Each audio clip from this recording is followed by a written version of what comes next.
So hello everyone and welcome back to my channel. In today's video we are going to be doing a line by line analysis of this important yet a very fun poetry, Goodbye Party for Miss Pushpa TS by Nizam Ezekiel. This particular poetry is a satire on the way we Indians speak in English. We all are aware कि we as Indians are non-native speakers of English.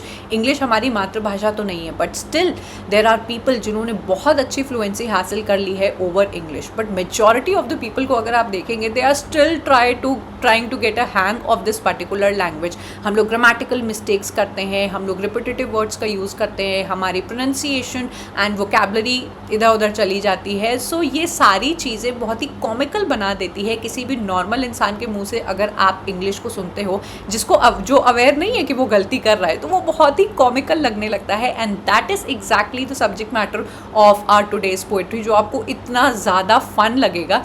आपके लिए इस poetry को करना detail में important है क्योंकि इससे आपके एग्जाम में क्वेश्चंस पूछे गए हैं. तो आज आपके सारे क्वेश्चंस एंड जो जितने भी चीज़ें होंगी इस पोइट्री को लेके वो क्लियर हो जाएंगी.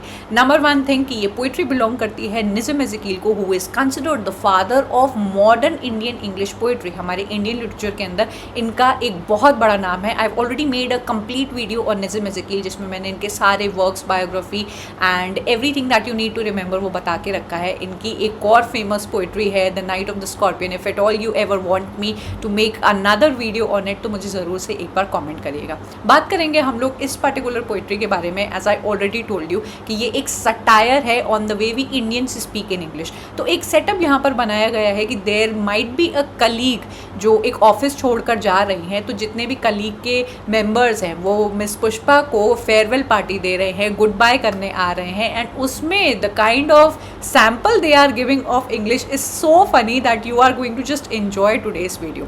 आपकी ये जो पोइट्री है उसमें आपको कुछ चीज़ें याद रखनी चाहिए कि this is written in Indian English. Now I have already taught you in language in pedagogy कि इंग्लिश सबसे पहले तो आप सबको पता है कि हमारी मातृभाषा नहीं है. तो English belonged to all the standardised nations, जैसे कि आपके ब्रिटिशर्स हो गए, अमेरिकन्स हो गए. ये लोग अपने way of speaking of English को एक स्टैंडर्ड जरिया मानते हैं. लेकिन इंग्लिश भाषा कॉलोनीज बनने की वजह से जहाँ जहाँ फैली है वो आपके कल्चर का एक ब्लेंड दिखाती है. You can not expect Indians to completely have a British accent and वो आपके वोकेबलरी एंड एवरीथिंग को फॉलो करते हैं. आपकी भाषा को हम लोग बोलते हैं, हम लोग ने सीखा है, बट उसमें आपको इंडियन तड़का तो देखने को मिलेगा ही. And which is completely okay क्योंकि गूगल ने भी आप इंडियन इंग्लिश को एक्सेप्ट कर लिया है. तो इंडियन इंग्लिश किसी भी तरीके से कोई भी कम इंग्लिश नहीं है या फिर उसमें किसी भी चीज़ का मजाक उड़ाने की चीज़ नहीं है. It has been accepted as a complete language.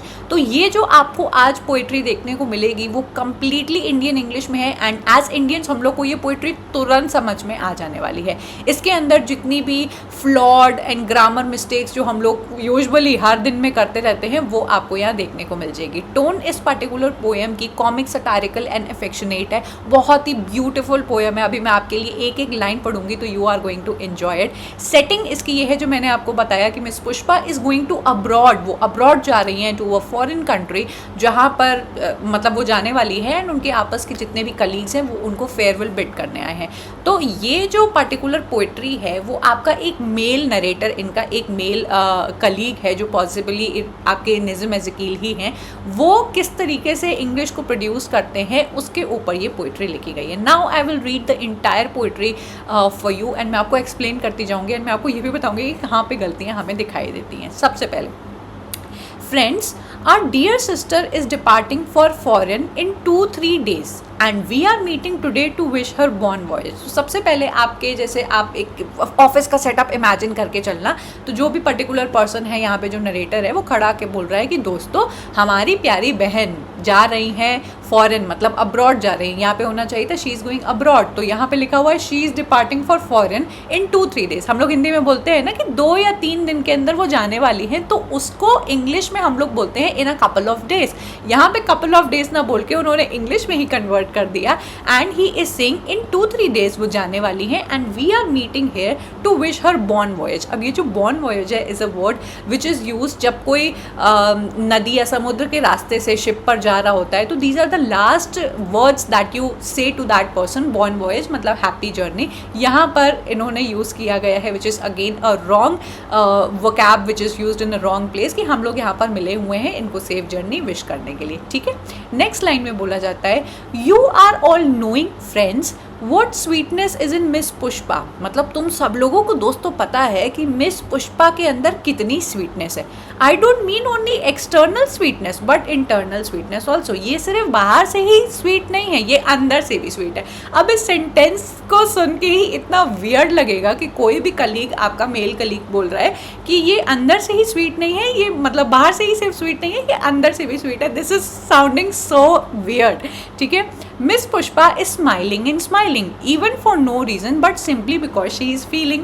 you can already make out कि ये form of English is not correct English, चाहे हम लोग इनको ब्रिटिशर्स के स्टैंडर्डाइज इंग्लिश से कंपेयर करें या नहीं करें, but this particular sentences are not at all correct. Number one thing, Indians को कभी भी आपने अगर नोटिस किया होगा तो हम लोग प्रेजेंट कॉन्टिन्यूस टेंस का बहुत ज़्यादा इस्तेमाल करते हैं। This is the way to show कि हाँ हमें इंग्लिश आ गई है। तो आपने निज़म एज़ेकियल को अगर ध्यान से देखा कि इनकी ऑब्जर्वेशन स्किल्स कितनी गज़ब की है कि इन्होंने लोगों को इंग्लिश में बात करते हुए देखा एंड उनकी वो एग्जैक्ट ग्रामेटिकल मिस्टेक्स इन्होंने पकड़ लिए कि हम लोग प्रेजेंट कॉन्टिन्यूस टेंस का बहुत ज़्यादा यूज़ करते हैं, हम लोग रिपीटेटिव वर्ड्स का बहुत ज़्यादा इस्तेमाल कर रहे हैं। भाई ये बोल सकते थे कि Miss Pushpa is always smiling, but नहीं, she is smiling and smiling even for no reason but simply because she is feeling। मतलब हम लोग बोलते हैं ना she is smiling because she is feeling it। तो यहाँ पे वही चीज़ की इन्होंने दिखा दी है कि एक तो प्रेजेंट कॉन्टिन्यूस टेंस का इन्होंने बहुत ज़्यादा एग्जैजरेटेड यूज़ किया है, रेपिटेटिव वर्ड्स का यूज़ किया है एंड हिंदी में जो हम लोग बोलते हैं ना उसको एग्जैक्टली इन्होंने कन्वर्ट कर दिया है, जो कि हम लोग को यहाँ पे दिखाई देता है। ठीक है, नेक्स्ट हम लोग स्टैंजा देखेंगे। Miss Pushpa is coming from a very high family, not from a very elite family but from a high family. ऊंची, हम लोग बोलते हैं ना ऊंचे घराने से वो लड़की आती है, तो from a very high family. Her father was renowned advocate in Bulsar और Surat. I am not remembering now which place.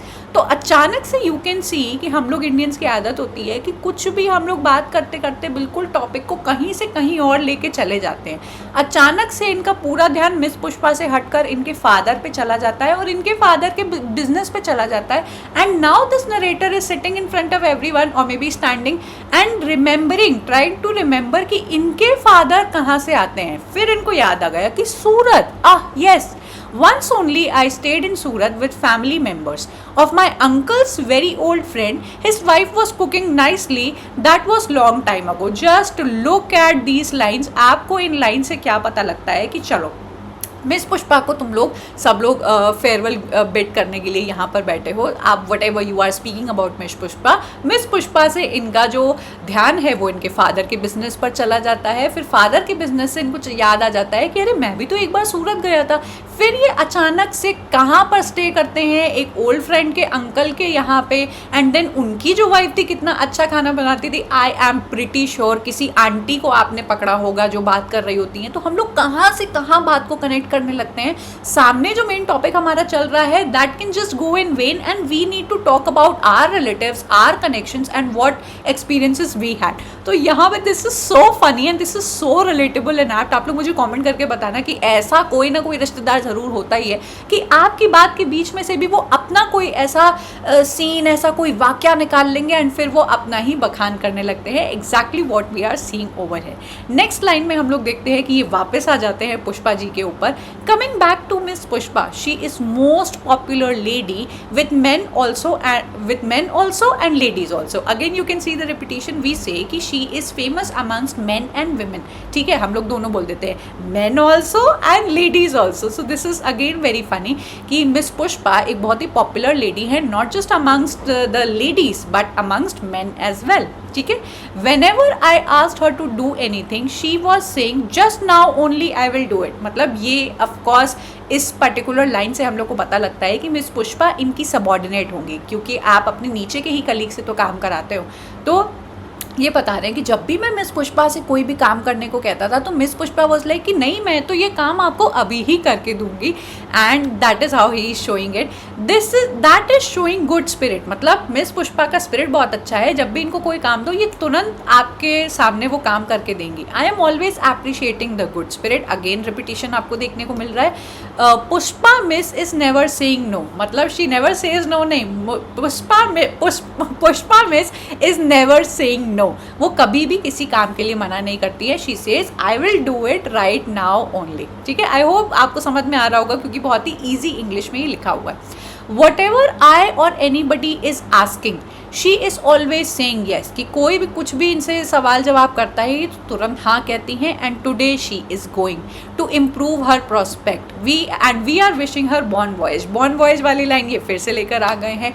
ये हर चीज़ के लिए हाँ बोलती हैं, पर ये अपने और अच्छे करियर के लिए, अच्छे प्रोस्पेक्ट्स के लिए बाहर जा रही हैं, विदेश जा रही हैं, और हम सब लोग यहाँ पे बॉर्न वॉयज कह रहे हैं। Now I ask other speakers to speak afterwards Miss Pushpa will do something up. अब मैं आखिर में ये बोलना चाहता हूँ कि अब बाकी स्पीकर्स भी आए और इनके ऊपर जो ये बोलना चाहते हैं वो बोले। फिर लास्ट में miss Pushpa will do the summing up. Again the use of present continuous tense, again the exaggeration of your speech and the repetition we can already see. तो यहाँ पर आपकी ये जो पोइट्री है खत्म होती है। This was such a light, fun hearted and satirical poem on the way we English speak, on the way we Indians speak in English. I hope आपको ये अच्छे से समझ में आ गई होगी।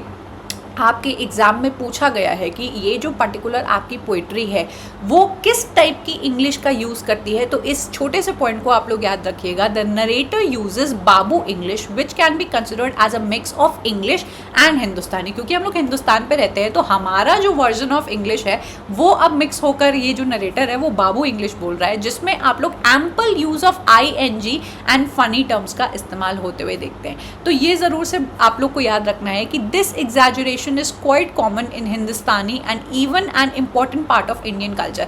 आप किसी भी एक ऐसे इंसान को देखिए जिसको अच्छे से इंग्लिश नहीं आती है, he is तो so proud first of all कि वो इंग्लिश बोल लेता है। एक अच्छा खासा इंसान जो इंग्लिश में बोल लेता है वो भी इतना बोस्ट नहीं करेगा अपनी इस लैंग्वेज को, because this is just a language, it is nothing to be so proud upon. लेकिन कुछ ऐसे लोग होते हैं जो इंग्लिश को बहुत ही हाई पेडिस्टल पे रखते हैं, उनकी आप इंग्लिश देखो। This could be any women और एनी अंकल जो फैमिली में होते हैं जिनको थोड़े बहुत वर्ड्स आ जाते हैं, तो माय गॉड उनका कॉन्फिडेंस तो हम लोग की भी इंग्लिश लेवल कॉन्फिडेंस को बिल्कुल ब्रेक कर देता है। The tone of this poem is hilarious however mocking and destitute. तो एक तरीके से मॉक किया गया है the way we Indians are speaking in English, किस तरीके से हम लोग गलतियाँ करते हैं। This is not to make fun of Indians but this is the reality. आप सब लोग ने किसी ना किसी एक ऐसे पर्सन को ज़रूर से इंग्लिश में बात करते हुए देखा होगा जिसकी ग्रामेटिकल एरर्स इतने ज़्यादा हैं but he is the most confident person who can speak in English. तो यहाँ पे ख़त्म होती है आपकी ये पोएम। आई होप आपको ये बहुत अच्छे से समझ में आई होगी। Do let me know your favourite part and आपके इस पोइट्री से रिलेटेड कोई अच्छा इंसिडेंट आपको याद हो तो मुझे वो भी कमेंट करके बताइएगा। If at all you want to practice questions of this particular poetry या फिर इंडियन लिटरेचर के, आप हमारे SPYQ टेस्ट सीरीज़ का पार्ट बन सकते हैं। यहाँ पर आपको year wise and section wise questions मिल जाएंगे जो आपकी हेल्प करेंगे इन सेक्शन को अच्छे से प्रिपेयर करने की। मेरे कोर्सेज को भी आप अवेल कर सकते हैं which will help you in making you better in these sections. Do let me know your feedback about this particular video and आपको कैसा लगा इसको पढ़ने के बाद। आप ज़रूर से मेरे टेलीग्राम एंड व्हाट्सएप ग्रुप को भी ज्वाइन कर लीजिएगा। And if at all you are interested to join my courses तो आप बस इस नंबर पर हमें मैसेज करिएगा एंड आपको हर डिटेल एंड हर तरीके की इन्फॉर्मेशन मिल जाएगी। I am going to take your leave and I am going to meet you up next in yet another video. Till then, bye and take care.